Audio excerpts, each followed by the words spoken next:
यह कहानी सुंदर वन जंगल की है जहाँ बहुत सारे पक्षी रहा करते थे।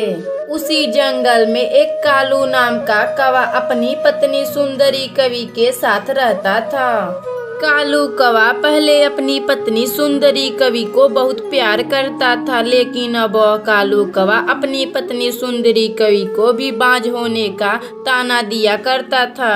दरअसल सुंदरी कवि के यहाँ कोई संतान नहीं थी और इसी वजह से जंगल के सभी पक्षी उसे बांझ बांझ कहकर बुलाया करते थे।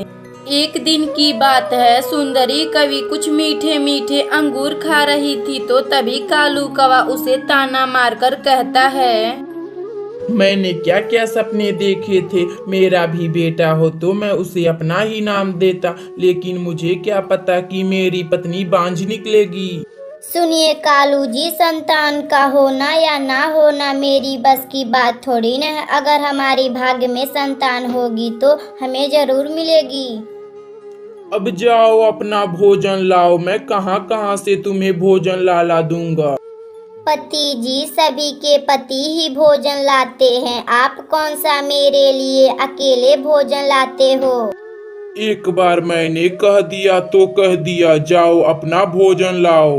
फिर वह सुंदरी कवि भोजन की तलाश में जाने वाली थी तो तभी कालू कौवा के मामा वहां आते हैं। आइए मामा जी आइए, कहिए कैसे आना हुआ, आज आप बिना बताए ही आ गए। अरे कालू, तुम्हारी मामी मुझे भेज दी हैं कि जाओ कालू कौवा से पूछ कर आओ उसकी पत्नी सुंदरी कवि को एक भी अंडे हुए कि नहीं हुए। नहीं मामा जी, मैं अभी यही बात का चर्चा कर रहा था, लेकिन यह बांझ हमेशा खाने पीने की ही बातें करती है। अजी, आप क्या अनाप शनाप बोल रहे हैं जी। आपको पता है कि मैं पूरी पूरी रात रोती हूँ कि मेरी संतान कब होगी। शादी के बाद हर कवि का इच्छा होता है कि वह भी माँ बने।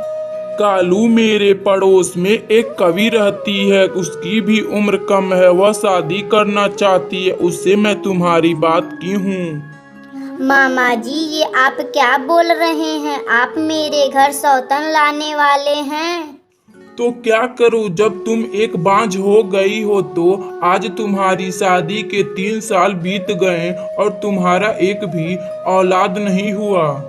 मामा जी, मेरी तरफ से हाँ है, आप जल्दी से जाएं और बात पक्की करें। उस कवि से मैं कब तक इस बांझ से पीछा छुड़ा दूं। फिर वह अकेली सुंदरी कवि हो जाती है और उसे वह बात बर्दाश्त नहीं होता है तो इसीलिए वहां से वह चली जाती है। इधर कालू कौवा और उसके मामा शादी की बातें कर रहे थे। कालू, बात तो मैंने पक्की कर दी है, तुम कल आना, उसे विवाह कर ले आना, वह तुम्हारे घर को अच्छा संभालेगी और फिर जल्दी ही तुम्हारे घोंसले में छोटे छोटे बच्चे होंगे। इधर सुंदरी कवि को टुनटुनी चिड़िया मिलती है और वह सुंदरी कवि से हाल चाल पूछने लगती है। क्या हुआ सुंदरी बहन, आप रो क्यों रही हैं। सब ठीक है ना। चिड़िया बहन, संतान का होना पक्षियों का तो बात नहीं है। कालू मुझसे हमेशा बांझ बांझ कहता रहता है और वह मेरा भोजन भी नहीं लाता। सुंदरी बहन, आप चिंता ना करें, सब ताने मम्मी पक्षियों को सुनने को मिलते हैं। टुनटुनी कालू के मामा जी आए थे और वह कालू की दूसरी शादी के बारे में बातें कर रहे थे। टुनटुनी बहन, मुझे कालू पर पहले से शक था कि वह कोई दूसरी शादी ना कर ले संतान के लिए। सुंदरी बहन, ये लो कुछ अमरूद खा लो, तुम्हें बहुत जोर से भूख लगी होगी। फिर वह कालू कौवा अपने मामा की कही गई बातों मानकर शादी कर लेता है और सुंदरी कवि की भी सौतन अपने घर आ जाती है। कालू जी, आप मुझे यहाँ कोई छोटी सी कमरा दे देना और मैं वहीं रहूंगी। फिर वह सुंदरी कवि अपने सौतन के साथ रहने लगती है। कुछ दिन के बाद उसके घर में एक छोटा सा बच्चा जन्म लेता है और इस तरह वह चारों खुशी खुशी रहने लगते हैं। अगर आपको यह कहानी अच्छी लगे तो वीडियो को लाइक करें और चैनल को सब्सक्राइब करें।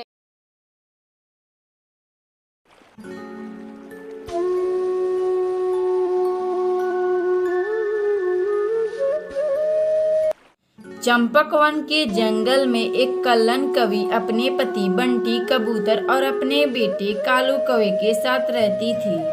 कालू कौवा जो शहर में जाकर बड़े कंपनी में काम करता था, एक दिन कालू कौवा एक टुनटुनी नाम की लड़की से शादी कर लेता है। जब कालू कौवा शादी करके अपने घर आया तो अपनी माँ से कहता है, माँ, मैंने शादी कर लिया है एक टुनटुनी नाम की लड़की से। मैं आप लोगों से आशीर्वाद लेने आया हूँ। बेटा, तुम्हें मेरा आशीर्वाद कभी नहीं मिलेगा। तुम्हें हम लोगों ने अपना पेट काट कर पढ़ाया लिखाया और तुम आज बिना पूछे शादी कर लिए। तुम यहाँ से चले जाओ, दोबारा मेरी नजरों के सामने कभी भी मत आना। आज से हम लोग तुम्हारे लिए मर गए हैं। माँ जी, आप ऐसा मत कहिए। पिताजी, आप माँ जी को कुछ समझाइए ना, आप खामोश क्यों हैं? तभी कालू का बाप कहता है, अरे बंटी, मेरी नजरों के सामने से तू चला जा। फिर वह कालू कौवा और टुनटुनी चिड़िया दुखी मन से वहाँ से चले जाते हैं। फिर कालू कौवा और टुनटुनी चिड़िया एक जगह पर बैठ जाते हैं तो तभी टुनटुनी चिड़िया रोने लगती है। ये सब मेरे वजह से हुआ है जी, मेरे कारण आपके माता पिता आपसे नाराज हैं, सारा दोष मेरा है।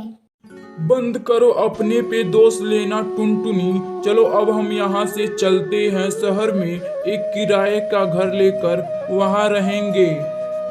फिर कालू कौवा अपनी पत्नी टुनटुनी चिड़िया को लेकर शहर में जाता है और किराए का घर लेकर रहने लगता है। अजी, अगर सासू माँ हमारे साथ रहती तो हमें कितना अच्छा लगता। मैं तो इसके बारे में सोच नहीं सकती। यह क्या बोल रही हो टुनटुनी? उन लोगों को हमारा परवाह नहीं तो हमें उनसे क्या आशा करना।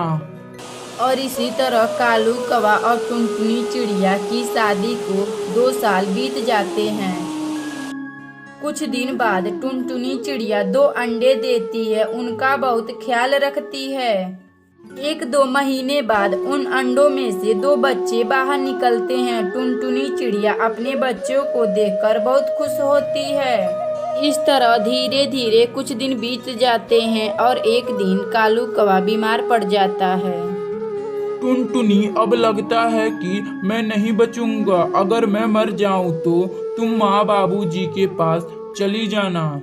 अरे आप क्यों अनाप शनाप बोल रहे हैं जी? डॉक्टर तो आपको दवा दे दिया है, आप जल्द ही ठीक हो जाएंगे। इस तरह कुछ दिन बीत जाते हैं। अचानक कालू कौवा का मौत हो जाता है। टुनटुनी चिड़िया अपने बच्चों को लेकर अकेली रहती है और बहुत रोती है और अपना सामान बांधने लगती है। माँ, आप कहाँ जा रही हैं? मुझे तो कुछ समझ नहीं आ रहा। बच्चों, मैं तुम्हें लेकर दादी दादाजी के पास ले जा रही हूँ। दोनों बच्चों यह बात सुनकर बहुत खुश होते हैं और मन ही मन में हंसने लगते हैं। फिर टुनटुनी चिड़िया अपने बच्चों को लेकर अपने ससुराल आ जाती है।